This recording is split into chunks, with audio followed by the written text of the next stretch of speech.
Bevacizumab is typically given IV. We usually cannot give this drug orally. Of course, remember this is a monoclonal antibody. So, of course, if you were to give the patient this drug orally, it would stop working as soon as it hit the stomach acid.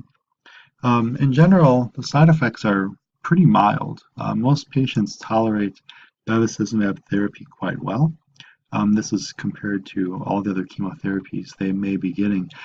Typically, patients complain of being slightly nauseous, maybe vomiting, some GI disturbances. They are at an elevated risk for upper respiratory infections, as well as some patients do complain of headache, but that could just be due to the infusion reactions.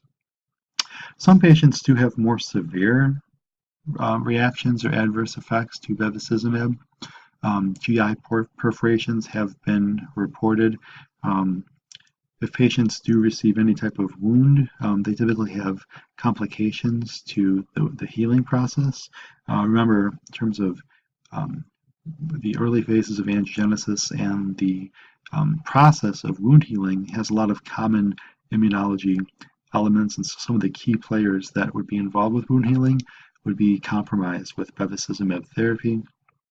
Patients have hemorrhage, they've had hypertensive crises, nephrotic syndrome due to bevacizumab's negative effect on the glomeruli. Congestive heart failure has been reported in several patients, especially patients who have had prior treatment with anthracycline and antibiotic-based chemotherapy or radiation therapy, specifically to the thoracic cavity. And so typically you can see the inclusion of bevacizumab in those patients being separated by the anthracycline or the radiation for a little bit of time so that the patient can recover.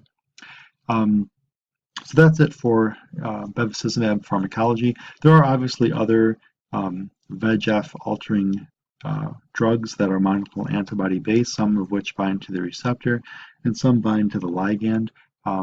But for the sake of this curriculum, we're just really going to talk about this one as the prototype.